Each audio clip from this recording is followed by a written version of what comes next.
خطة سعدية نجحت في طلب الشاورما. بعد ما خلصوا قعدتهم في الجنينة، سعدية لسه مش قادرة تنسى الشاورما، بالذات ان في محل قدامها ريحته هبة عليها مليان بصل وتوم وشاورما. تفتكروا هتعرف تلمح له ولا البعيد لسه ما بيفهمش تلميحات؟ You know, it's such a nice day, but I feel like something's missed. Maybe a little something special. Something special?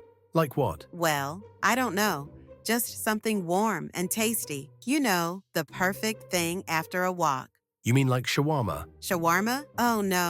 I was just thinking about how great it would be to have something like that. But I mean, if someone else is paying. Oh, it's on me.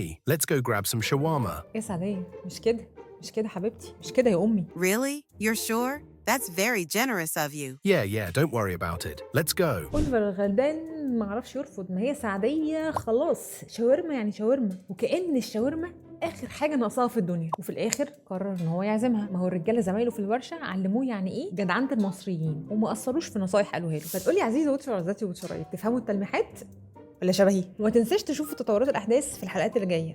تفتكروا هيصارحها ولا لا؟ ولو انت عايز تتكلم بطلاقه في الانجليزي ما تنساش تسال عن تفاصيل كورس السبيكنج اللي بتابعك فيه بشكل يومي، وكمان بتتكلم مع زمايلك في الكورس وبتعمل معايشه للغه باكتر من طريقه. لو مهتم بالكورس اكتب لي تفاصيل في الكومنتس وهبعت لك كل التفاصيل.